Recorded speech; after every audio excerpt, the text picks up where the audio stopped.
magandang araw. Flex ko nga lang pala yung aking ginawang leche plan kahapon para sa New Year's Eve. Ayan, ang una ko ang ginawa ay pinaghiwalay ang egg white sa egg yolk. Ayan ang pinaka-nakakapagod na trabaho pag nagawa ka talaga ng leche plan. Ang paghiwalayin ang egg white sa egg yolk at pagkayari nga ay ayan, ilagay na natin ang condensed milk at ang iba. Ang ginawa ko nga pala dyan guys is 10 eggs, tapos 1 egg, 1 condensed at 1 iba.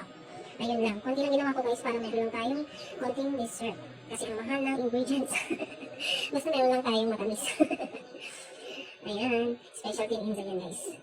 Masarap siya. Kasi hindi ako gumagamit ng pang-extender. Puro talaga yung ginagamit ko dyan.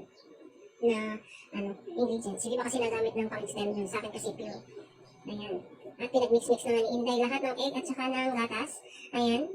Hindi nga pala, guys, huwag niyo pala siyang haluin na parang nag-i-scramble kayo ng egg. Tamang halo na para hindi siya magbubbles. So pagkatapos natin paghaluin, isasalain na natin siya para matanggal yung mga buo-buo niya guys. Kasi meron tayong mga buo lalo na egg, ayan, kagaya niya, natanggal yung mga buo-buo na sala natin. Dalawang beses ko siyang sinasala guys para siguradong walang matitirang mga buo-buo. So pagkatapos naman natin magsala ng mixtures, gagawin ko naman, imuha ng syrup pero direkta na tayo magluluto sa lanera para hindi na tayo magsalin-salin kasi iwas din para hindi madaling tumigas yung syrup. So ayan, dyan na tayo magluluto sa lanera para mabilis lang.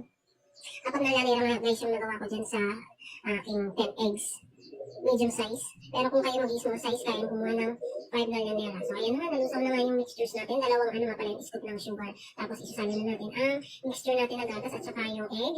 At pagkatapos, habang nagsasalin nga pala ako dyan guys, nagpapakulo na ako ng tubig sa steamer para pagkayari, pwede na natin siyang isalang. So ayan, ready na nga siyang isalang sa steamer. At nilagay na nga ni Inzay dyan sa steamer. Ayan. At yun na nga ating finished product. Hindi ko na pinakita yung pagpakulo.